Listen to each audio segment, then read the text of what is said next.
বৈষম্য বিরোধী ছাত্র আন্দোলন চলাকালে রাজধানীর বাড্ডায় ফুজি টাওয়ারের সামনে সুমন শিকদার নামে এক যুবককে গুলি করে হত্যার মামলায় সাবেক প্রধানমন্ত্রী শেখ হাসিনার বেসরকারি শিল্প ও বিনিয়োগ উপদেষ্টা সালমান এফ রহমান ও সাবেক আইনমন্ত্রী আনিসুল হকের চতুর্থ দফায় 5 দিনের রিমান্ড মঞ্জুর করেছেন আদালত। একই সঙ্গে আদাবরের পোশাক শ্রমিক রুবেল হত্যার মামলায় সাবেক এমপি সাদেক খান ও সেনা কর্মকর্তা জিয়াউল আহসানের 5 দিনের রিমান্ড মঞ্জুর করা হয়েছে।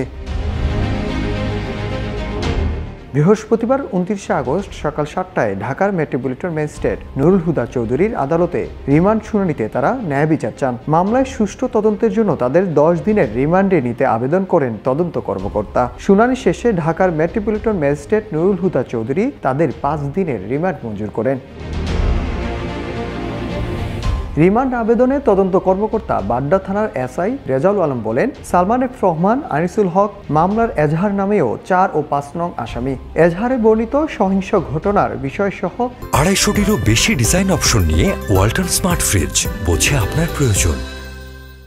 ভিকটিম মোহাম্মদ সুমন শিকদারকে হত্যার ঘটনায় তারা অবগত আছেন। এছাড়া তারা বৈষম্য বিরোধী ছাত্র জনতার আন্দোলনে এজাহার নামেও অন্যান্য আসামিদের উস্কানি দেওয়া সহ গুলি করে লোক হত্যার নির্দেশ প্রদান করিয়েছে বিশ্বস্ত সূত্রে জানা যায়।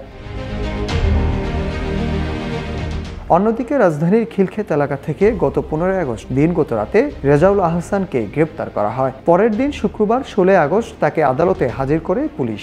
এরপর নিউ মার্কেট এলাকায় দোকান কর্মচারী শাহজাহান আলীকে হত্যার মামলায় সুষ্ঠু তদন্তের জন্য তাকে 10 দিনের রিমান্ড নিতে আবেদন করা হয়। শুনানি শেষে ঢাকার মেট্রোপলিটন ম্যাজিস্ট্রেট আরাফাতুল রাকিব তার 8 দিনের রিমান্ড মঞ্জুর করেন। নাহিদ হাসান, জয় দিন।